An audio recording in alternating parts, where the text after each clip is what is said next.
Study with रिहलजा में आपका स्वागत है दोस्तों।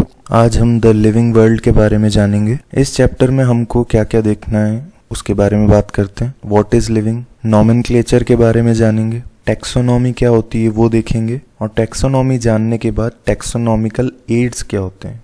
सबसे पहले बात करते हैं व्हाट इज लिविंग। लिविंग किसे कहेंगे? ऐसी कुछ चीजें हैं जिससे हमें पता लगता है कि ये लिविंग है या नॉन लिविंग। उसमें सबसे पहले ग्रोथ की बात करते हैं। ग्रोथ दो टाइप से हो सकती है, एक इनसाइड से और एक आउटसाइड से। इनसाइड से कैसे होगी ग्रोथ? सेल डिवीजन होगा। हमारी ह्यूमन बॉडी में या कोई भी लिविंग ऑर्गेनिज्म में अंदर से सेल डिवाइड होते हैं तो उसको ग्रोथ कहा जाता है।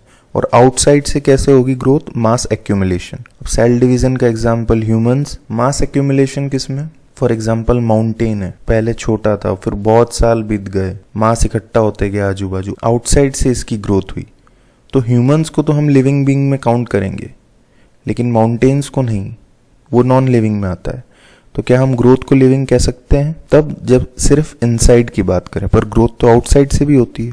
तो ये एक्सेप्शन है कि ग्रोथ को लिविंग में कर सकते हैं लेकिन आउटसाइड वाली ग्रोथ को नहीं। दूसरा आता है कैरेक्टरिस्टिक रिप्रोडक्शन।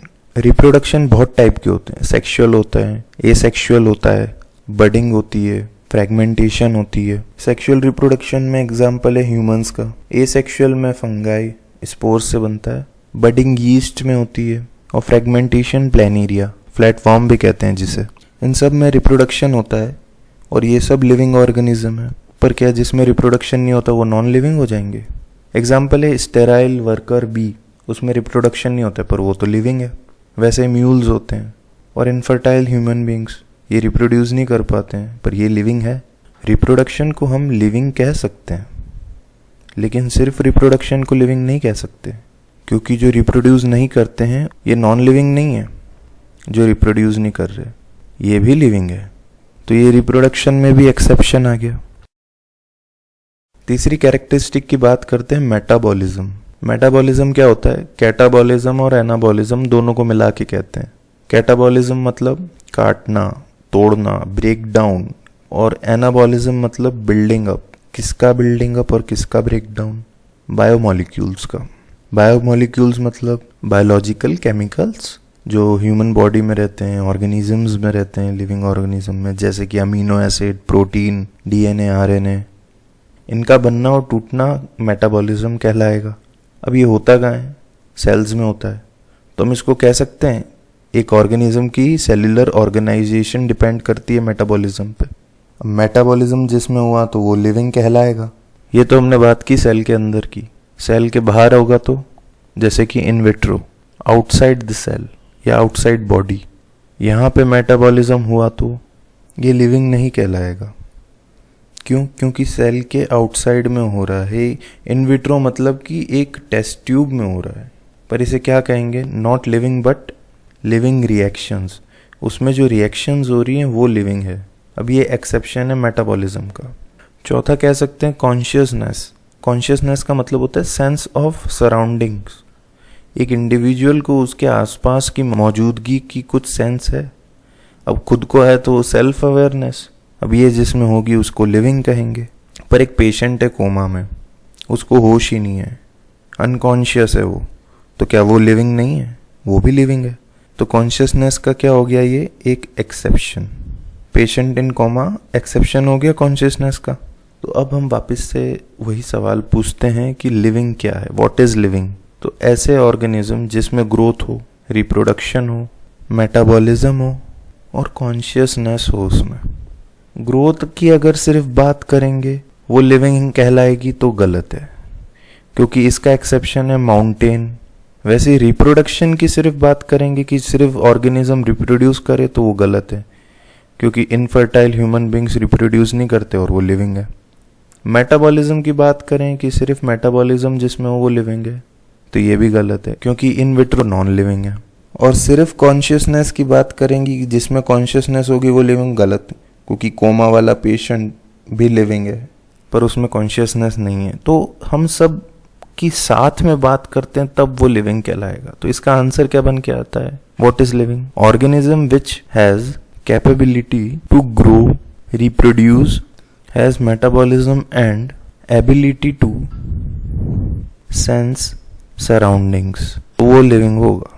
अपनी जो अर्थ है उस पे बिलियंस ऑफ स्पीशीज होंगी जो लिविंग है। अब लिविंग है तो उसमें कंफ्यूजन होगा उसकी नेमिंग में, नाम कौन से होंगे, इसके लिए नॉमेनक्लेचर जरूरी है। डाइवर्सिटी कह सकते हैं ना, बहुत ज्यादा डाइवर्स है अपना प्लेनेट, भिन्न भिन्न प्रकार की प्रजातियां हैं। तो नॉमेनक्लेचर सबसे पहले दिया था कैरोलस लीनियस ने। इन्होंने 2 पार्ट में नॉमेनक्लेचर किया, तो 2 पार्ट में किया तो उसको बायनोमियल नॉमेनक्लेचर कहा।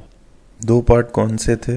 एक तो जेनरिक नेम था जिसको जीनस का है, और एक स्पेसिफिक एपिथेट था जिसको स्पीशीज का। अब जीनस स्पीशीज अभी नहीं देखेंगे, अभी अपन जेनरिक नेम और स्पेसिफिक एपिथेट ही कहेंगे। स्पेसिफिक एपिथेट मतलब जो उस कैरेक्टरिस्टिक बताता हो। ये तरबूज है मान लो एक पल के लिए, पर ये इस पे कुछ स्पेसिफिसिटी नहीं है, स्पेसिफिक नहीं बता रहा। अब मैंने बोला मीठा तरबूज है, ये तरबूज मीठा है, तो अब हाँ इसमें मीठा स्पेसिफिक डिसाइड कर रहा है कि ये तरबूज तो है, पर इसकी क्या कैरेक्टरिस्टिक है, क्या कैरेक्टर है इसका कि ये मीठा है। ऐसे एक लड़का है, बहुत सारे लड़के होते हैं, पर अब मैंने बोला शैतान लड़का है, तो शैतान क्या बता रहा है, उसकी स्पेसिफिसिटी बता रहा है, तो ये स्पेसिफिक एपिथेट है। ये जो नॉमेनक्लेचर थे ये इनके लिए कुछ कोड बनाया, तो प्लांट के लिए था international code for botanical nomenclature ICBN। ऐसे ही एनिमल्स के लिए था international code for zoological nomenclature, ये था ICZN। अब किसी बच्चे को भूत सवार हुआ कि कैरोलस लीनियस ने बायनोमियल नॉमेनक्लेचर दिया था तो मैं भी देता हूँ, क्या है 2 नाम ही तो करने। तो उसने कौवा क्रो को देखा, बोला काला है, पंख फड़फड़ाता है, तो उसका बायनोमियल नॉमेनक्लेचर कर दिया काला फड़फड़ा। तो ये बात हुई, काला फड़फड़ा क्या होता है?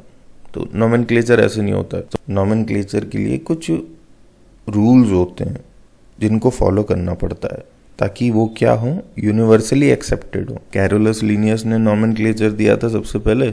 उनकी जो राइटिंग्स थी, जो उन्होंने रिसर्च की थी, वो लैटिन में लिखते थे जो पेपर पब्लिश किए थे, तो इसलिए वो क्या इटैलिक्स में होते हैं, टेढ़े टेढ़े। तो अपन जब भी नॉमेनक्लेचर करें तो वो इटैलिक्स में होने चाहिए, पहली बात। दूसरी चीज, जो फर्स्ट वर्ड होगा वो जीनस जेनेरिक नेम को रिप्रेजेंट करेगा, और सेकेंड वर्ड स्पेसिफिक एपिथेट को। तीसरी चीज क्या कि हैंड रिटन होगा तो वो अंडरलाइन होगा, अंडरलाइन होगा वो, और प्रिंटेड होगा तो वो इटैलिक्स में होगा।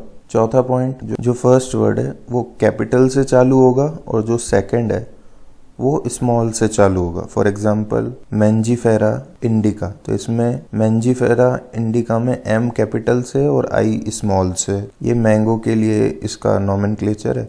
अब ये लीनियस ने दिया था तो ये आगे LINN भी लगाते हैं। टेक्सोनॉमी किसे कहते हैं? Study of different taxa based on taxonomy hierarchy and taxonomy categories. अब इसमें टेक्सा क्या होता है? अब टेक्सा को समझते हैं कि बॉडी है तो बॉडी पार्ट्स से बनी होगी, बॉडी पार्ट्स ऑर्गन सिस्टम से बने होंगे, ऑर्गन के सिस्टम है तो ऑर्गन्स भी होंगे, ऑर्गन्स किससे मिलके बने होंगे? टिश्यूज से, और टिश्यूज सेल्स से। अब ये जो बॉडी है ये एक यूनिट को दर्शा रही है, यूनिट्स हैं ये बिगेस्ट यूनिट है, अभी अपन ने देखा ना। और ये सेल क्या है? स्मॉलेस्ट है। इसको यूनिट को टेक्सॉन कहते हैं, ये सिंगुलर है। ऐसे ही ऑर्गन सिस्टम, ऑर्गन, ये सब क्या है? टेक्सॉन है। ये क्या है? सिंगुलर है, टेक्सॉन। और ये सबको जब एक साथ कहते हैं, ऑल टेक्सॉन जब एक साथ कहते हैं तो इसको टेक्सा कहते हैं, ये प्लूरल है।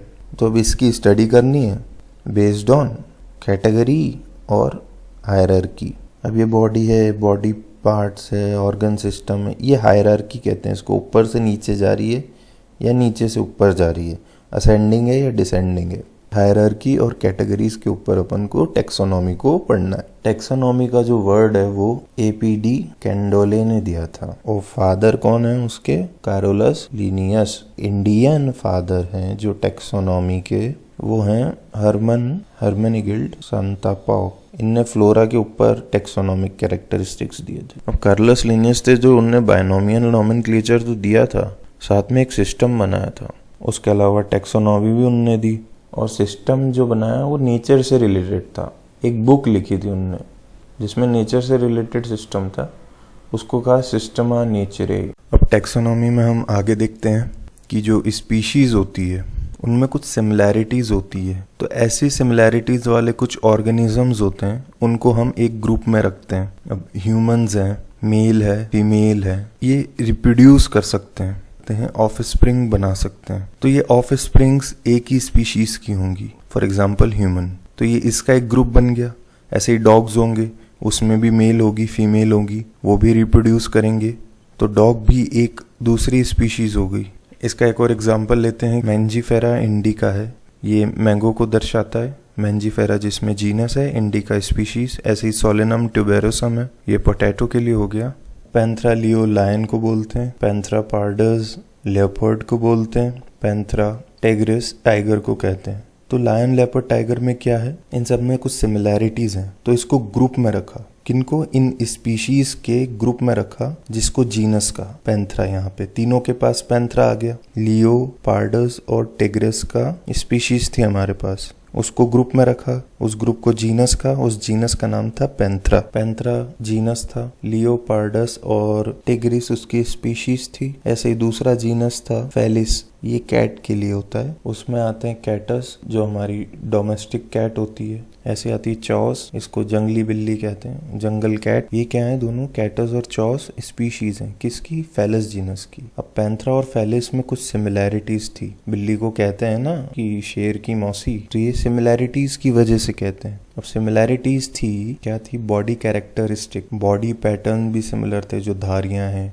शेर और बिल्ली में धारियां होती, तो इन सिमिलैरिटीज की वजह से उनको ग्रुप कर दिया और ग्रुप को नाम दिया फेलिडे। ये क्या होती है? फैमिली। तो फेलिडे फैमिली में जीनस पैंथरा और फेलिस आते हैं। स्पीशीज का ग्रुप किया तो जीनस, जीनस का ग्रुप किया तो फैमिली।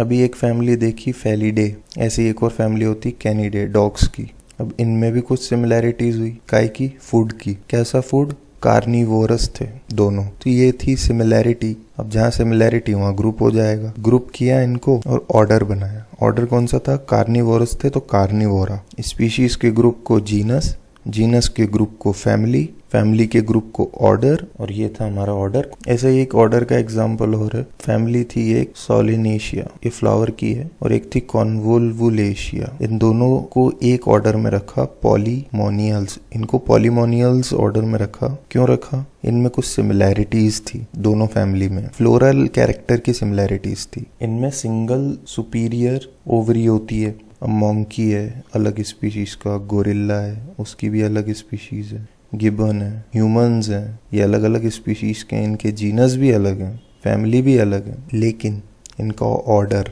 प्रेमेटा है। ऐसे कैट्स हैं, डॉग्स हैं, टाइगर है, ये सब भी अलग अलग स्पीशीज के हैं, लेकिन इनका ऑर्डर कार्निवोरा है, अभी देखा था। और इन दोनों में सिमिलैरिटीज है, दो ऑर्डर में सिमिलैरिटीज है। क्या सिमिलैरिटीज है? कि ये दोनों वार्म ब्लडेड है, दूसरा इन दोनों में बैकबोन है। तो इन सिमिलैरिटीज की वजह से ग्रुप बन गया, और उस ग्रुप को कहा हमने मैमल्स। ये क्या दिखाता है? दर्शाता है, क्लास बताता है कि क्लास इसकी है मैमेलिया, जो ऑर्डर की सिमिलैरिटीज है। स्पीशीज के ग्रुप को जीनस, जीनस के ग्रुप को फैमिली, फैमिली के ग्रुप को ऑर्डर, ऑर्डर के ग्रुप को क्लास। क्लास की बात करते हैं। अभी अपन ने देखी मैमेलिया क्लास थी, ऐसे ही रेप्टाइल्स भी होते हैं और बर्ड्स की भी क्लास होती है, फिशेस की भी होती है। मैमेलिया में बैकबोन रहती है, वार्म ब्लडेड रहते हैं, बर्ड्स में फेदर्स रहते हैं, फिशेस में स्केल्स रहते हैं। लेकिन इन सब चीज़ों इनमें भी कॉमन है, सिमिलैरिटीज हैं कुछ इन सब में भी।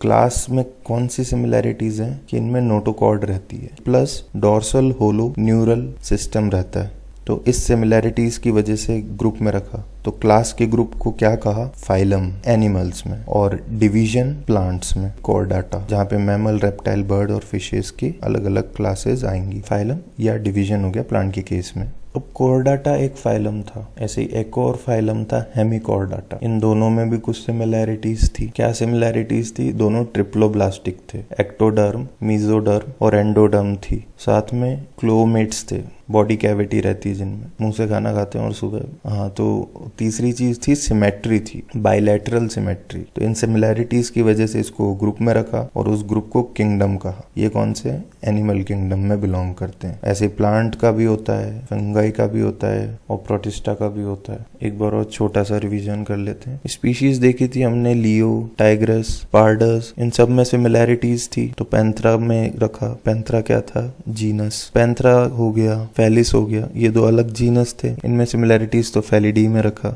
वो क्या थी? फैमिली। फेलिडी है, वैसे ही कैनिडी थी एक फैमिली, इनमें कुछ सिमिलैरिटीज थी। कार्निवोरस थे, तो ये क्या हो गया? ऑर्डर। अब कार्निवोरा थी, वो प्रेमेटा थी, ये दो ऑर्डर थे, इनमें कुछ सिमिलैरिटीज थी, तो इसको रखा मैमल्स में या मैमिलिया में। ये क्या थी? क्लास। ऐसे ही मैमिलिया थी, बर्ड्स हैं, फिशेज हैं, ये सब अलग अलग क्लास हैं, इनमें भी कुछ सिमिलैरिटीज थी, तो इसको कॉर्डेट्स में रखा। कॉर्डाटा। कॉर्डाटा क्या था? फाइलम। फाइलम कॉर्डाटा के अलावा हेमिकॉर्डाटा भी फाइलम था, उसमें भी सिमिलैरिटीज थी, तो इन दोनों को किस में रखा? एनिमल में। ये क्या था? किंगडम। और प्लांट्स के केस में डिवीजन आएगा। अपन एग्जाम्पल देखते हैं।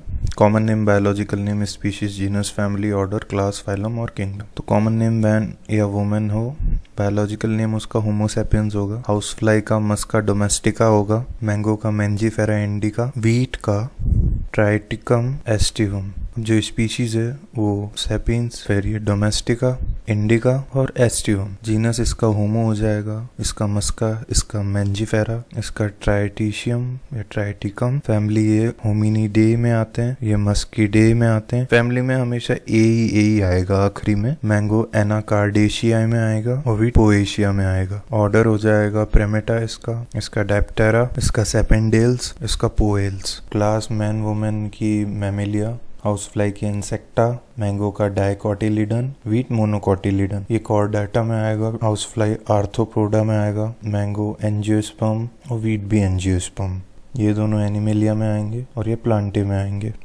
टैक्सोनॉमी जो थी वो डिफिकल्ट पड़ती थी, तो उसकी हेल्प करने के लिए, कि टैक्सोनॉमी अच्छे से हो, एड करने के लिए कुछ चीजें बनाई जिसको टैक्सोनॉमिकल एड्स कहा गया, जिसमें हर्बेरियम आता है, बॉटनिकल गार्डन्स आते हैं, म्यूजियम आता है, जूलॉजिकल पार्क आते हैं, की आती है। अब हर्बेरियम क्या होता है? वहाँ पे ड्राई करते हैं प्लांट्स को, उनको प्रेस करते हैं और प्रिजर्व करते हैं शीट्स पे, और ये शीट्स को लाइब्रेरी में अरेंज करते हैं फ्यूचर रेफरेंसेस के लिए। डिफरेंट प्लांट्स की होती है ये सब इंफॉर्मेशन। इसमें लेबल करते हैं, डेट आती है, कहाँ से कलेक्ट हुआ, उसकी प्लेस, इंग्लिश नेम और लोकल लैंग्वेज में उसका नाम जो है, साथ में बॉटनिकल नेम भी उसका, वो कौन सी फैमिली को बिलोंग करता है, और उसके कलेक्टर का नाम। दूसरा बॉटनिकल गार्डन होता है टैक्सोनॉमिकल एड, जहाँ पे प्लांट को ग्रो किया जाता है उसकी आइडेंटिफिकेशन पर्पसेस के लिए, उसको सेम लेबल किया जाता है, उसमें उसका बॉटनिकल नेम होना चाहिए, फैमिली होनी चाहिए उसकी, कौन सी फैमिली से बिलोंग करता है। अब ऐसे ही बॉटनिकल गार्डन एक इंग्लैंड के क्यू में है और इंडिया में दो हैं, एक इंडियन बॉटनिकल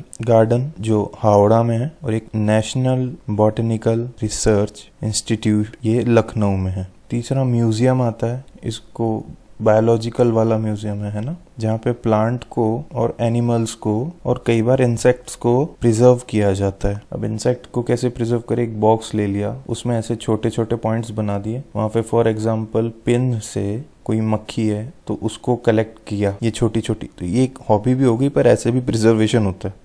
एनिमल्स और प्लांट को जार या बॉटल में स्टफ करके या नॉर्मली प्रिजर्व किया जाता है, जैसे मंकी है तो उसको स्टफ किया जाता है, और जार और बॉटल में जब रखते हैं तो एक सॉल्यूशन रहता है फॉर्मेलिन, उसकी मदद से वो उसको प्रिजर्व करते हैं। चौथा आता है जूलॉजिकल पार्क, जू कहते हैं जिसे हम, वहाँ पे लिविंग एनिमल्स को रखा जाता है उनकी स्टडी करने के लिए, उनकी फूड हैबिटेट जानने के लिए, उनका बिहेवियर जानने के लिए। की क्या होती है?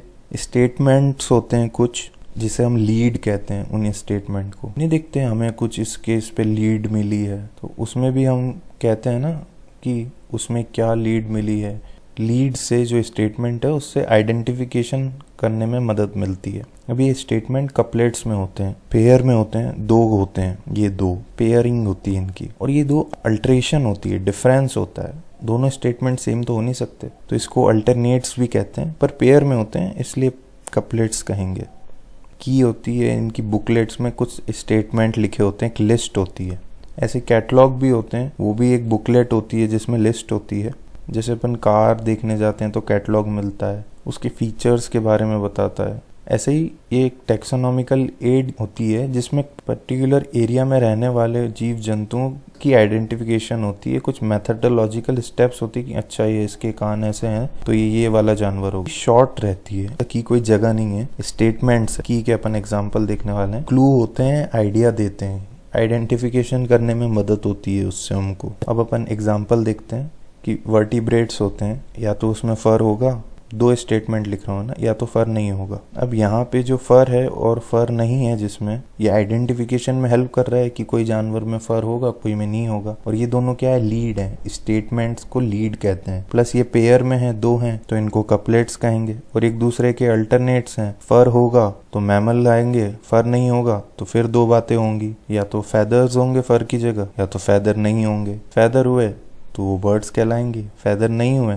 तो फिर दो बातें होंगी, या तो ड्राई स्किन होगी या तो मॉइस्ट स्किन होगी। अब ड्राई स्किन हुई तो वो रेप्टाइल्स की होती है, और मॉइस्ट स्किन हुई तो दो बातें होंगी, या तो मॉइस्ट स्किन में स्केल्स होंगे या तो स्केल नहीं होंगे। स्केल्स हुए तो वो फिश कहलाएंगी, स्केल नहीं हुए तो वो एम्फीबियंस कहलाएंगे। तो ये पूरा एग्जाम्पल था की का, कि ये जो फर है, नो फर, फेदर है, no feather, dry skin, moist skin, scales, no scales, ये सारे स्टेटमेंट्स हैं, इनको लीड कहते हैं। और ये कपल में दिख रहे हैं दो दो के, इनको कपलेट्स कहते हैं। इससे हमको क्या क्या आइडेंटिफाई करने में मदद मिली, मैमल्स का पता लगा, रेप्टाइल्स का, फिश का, एम्फीबियंस का और बर्ड्स का। हमने डिफ्रेंशिएट किया इन सबको। अब ये जो दो थी ना, तो इसको डायक्टोमस की भी कहते हैं। की से हमने आइडेंटिफाई कर लिया, मदद मिली हमको टैक्सोनॉमी में, तो ये टैक्सोनॉमिकल एड हुआ। ऐसे ही फ्लोरा होती है। फ्लोरा क्या होता है, एक पर्टिकुलर एरिया में प्लांट का डिस्ट्रीब्यूशन होता है, प्लस उसकी हैबिटेट कहाँ पे, पर्टिकुलर एरिया में। एनिमल्स के लिए फौना हो जाएगा।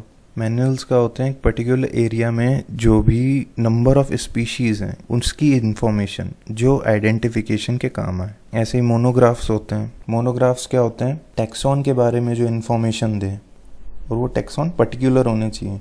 जैसे कि फॉर एग्जांपल टैक्सॉन लिया अपन ने स्पीशीज़ का, तो वो सारी स्पीशीज़ की इन्फॉर्मेशन दे। फाइलम का लिया तो वो सारे फाइलम की दें।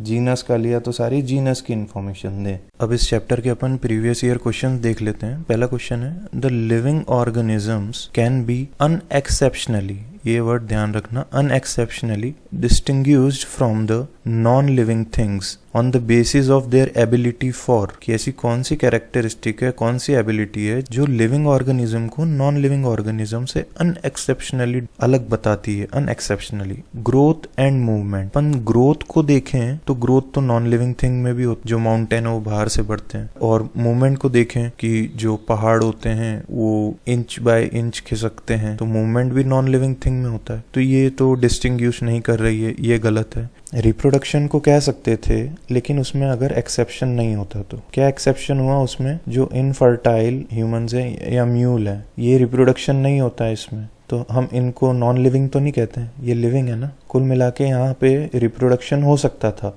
यदि ये एक्सेप्शन नहीं होता। और क्वेश्चन में पूछा है अनएक्सेप्शनली। ऐसे ही रिस्पॉन्सिवनेस टू टच भी है, इसका भी एक्सेप्शन है कि जो कोमा में पेशेंट है वो अनकॉन्शियस रहता है, रिस्पॉन्स नहीं कर पाता है टच को, तो ये भी एक्सेप्शन है। तो ये भी अपना आंसर नहीं है। बचा क्या, तीसरा सी, इंटरेक्शन विद द एनवायरनमेंट। ये बात तो ठीक है, लेकिन जो मेन बात है वो आती एंड प्रोग्रेसिव इवोल्यूशन, कि वो इवॉल्व हो रहा है। अब अपन जानते हैं कि अपन बंदर से ह्यूमन बने, तो यहाँ पे इवोल्यूशन हुआ, अपन इवॉल्व हुए हैं। पर एक जो नॉन लिविंग थिंग है, मान लो स्टोन है, क्या वो इवॉल्व होके थोड़े टाइम बाद कोई स्पीशीज बनेगा, कोई दूसरी स्पीशीज या कुछ और ऑर्गेनिज्म में कन्वर्ट होगा? वो पहले भी नॉन लिविंग था, बाद में भी नॉन लिविंग ही रहेगा। तो ये थर्ड वाला पॉइंट डिस्टिंग्विश करता है अनएक्सेप्शनली। तो फर्स्ट का ये हमारा जो क्वेश्चन है उसका आंसर सी है। दूसरा question, ICBN stands for international code of botanical nomenclature. ये इजी वाले अपन डायरेक्ट कर रहे हैं, तो इसका आंसर बी है, international code of botanical nomenclature. तीसरा क्वेश्चन है, विच of the following animals is correctly matched with its particular taxonomic category. पहला ऑप्शन है टाइगर। टाइग्रस क्या उसकी स्पीशीज है? तो हाँ, सही बात है। ह्यूमंस, प्रिमेटा क्या उसकी फैमिली है? नहीं, प्रिमेटा उसका ऑर्डर है और फैमिली उसकी होमिनिडे है। ये बताया था फैमिली के आखिरी में ये ए आता है। हाउस फ्लाई, मस्का क्या उसका ऑर्डर है? नहीं, मस्का उसका जीनस है और ऑर्डर क्या है इसका? डेप्टेरा या डेप्टेरा, जो भी है। ऐसे कटल फिश, अब ये वाला ऑप्शन है ना NCERT में नहीं है, पर तो भी हमको राइट वाला आंसर मिल गया कि टाइग्रेस उसकी स्पीशीज है। ऐसे कटल फिश का भी बता देता हूँ, आया है तो। मोलस्का क्या है? उसकी क्लास नहीं है, मोलस्का उसका फाइलम है और क्लास उसकी सेफेलोपोडा है। फोर्थ क्वेश्चन देखते हैं, which one of the following organism is scientifically correctly named, correctly printed according to the international rules of nomenclature and correctly described? मतलब जो भी लिखा है सही है या गलत है। प्लाज्मोडियम फैल्सीपेरम, ये स्पीशीज नेम स्मॉल है, ठीक है। प्रोटोजोआ पैथोजन कॉजिंग मलेरिया, हाँ प्लाज्मोडियम से मलेरिया होता है, ये बात सही दिख रही है अभी तक। अब मस्का डोमेस्टिका कॉमन हाउस लिजार्ड, गलत, हाउस फ्लाई होती है और एक रेप्टाइल है, तो ये भी गलत हुआ। फेलिस टिग्रिस, फेलिस कैट की स्पीशीज है, तो ये भी गलत हो गया। और चौथा है ई कोलाई, एंटामोबिया कोलाई, ये गलत हो गया, एस्चेरिशिया कोलाई आता है। तो हमको राइट आंसर क्या मिला, ए, प्लाज्मोडियम फैल्सीपेरम। फिफ्थ क्वेश्चन है, which one of the following is not a correct statement? इसमें से कौन सा सही स्टेटमेंट नहीं है? की is a taxonomical add for identification of specimens, सही है, हमको नॉट अ करेक्ट चाहिए। A museum has a collection of photographs, photographs नहीं होती है प्लांट की, ये गलत है। Botanical gardens have collection of living plants for reference, ये भी सही है। Herbarium houses dried pressed and preserve plant, ये भी सही है। तो जो गलत उत्तर है वही हमारा सही ऑप्शन है, तो बी आ जाएगा इसका answer. Sixth, nomenclature is governed by certain universal rules, which of the following is contrary to the rules of nomenclature? Contrary मतलब अलग, रूल्स के खिलाफ हो, खिलाफ। When written by hand, the name are to be underlined, ये सही बात है। The names are written in Latin and are italicized, सही बात। The first word in biological name represent genus and second specific epithet, ये भी सही है। Biological names can be written in any language, नहीं, any language नहीं, कोई सी भी लैंग्वेज में नहीं लिख सकते, ये गलत है, तो हमारा आंसर हो जाएगा D. Seventh, match the column for house fly.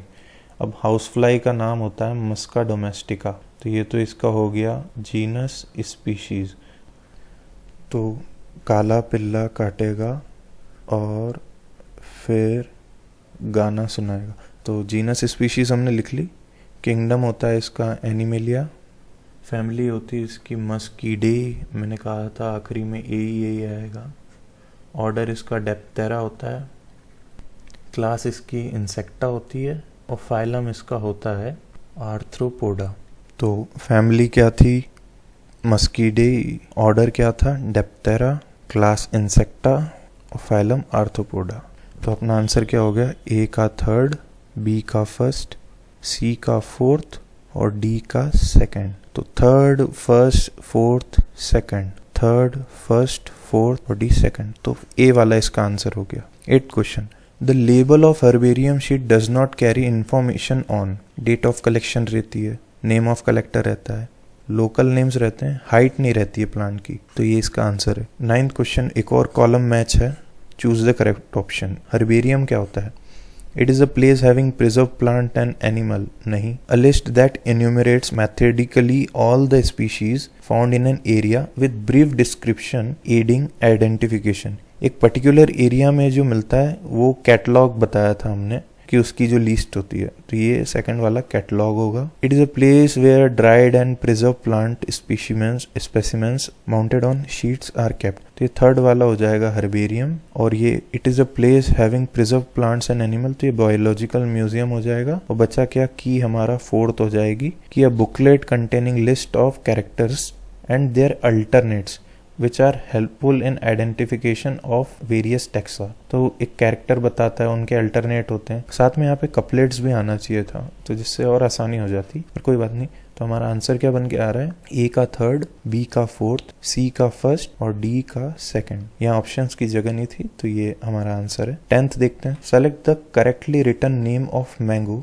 Which was first described by Carolus Linnaeus. Mangifera indica, ये आई कैपिटल है तो ये तो वैसे ही गलत हो गया। मैंजीफेरा इंडिका यहाँ तक सही है। कार्लिन, ये वाला कार्ल नहीं आना चाहिए। जब भी नाम लिखते हैं ना, जैसे कार्लस लीनियस है, तो उसमें हमने देखा था कि जो सेकंड वर्ड होता है उसके कुछ शुरू के अक्षर रह देते हैं, तो ये हमारा एक ही दिख रहा है, डी फोर्थ वाला, ये सही है। अब पता है क्या, ये भी सही है सी वाला, पर क्वेश्चन हमारा क्या पूछ रहा है कि फर्स्ट डिस्क्राइब्ड बाय, तो यहाँ पे फर्स्ट डिस्क्राइब्ड बाय जब कार्लस लीनियस ने डिस्क्राइब किया था तो वहां पे लिन लिखा था, तो हमारा के अकॉर्डिंगली डी आंसर हो जाएगा। सही तो सी भी है, पर क्वेश्चन के अकॉर्डिंग डी वाला हमारा ज्यादा सही है। 11, the contrasting characteristic generally in pair, used for identification of animals in taxonomy key are referred to lead. Lead तो होते हैं स्टेटमेंट्स, कपलेट हो सकते हैं, पेयर में होते हैं, डबलेट क्या है, नहीं, अल्टरनेट भी हो सकते हैं। अब कपलेट और अल्टरनेट में से सही कौन सा है, उसका पेयर का आप शब्द देखो। पेयर किसके लिए यूज होता है,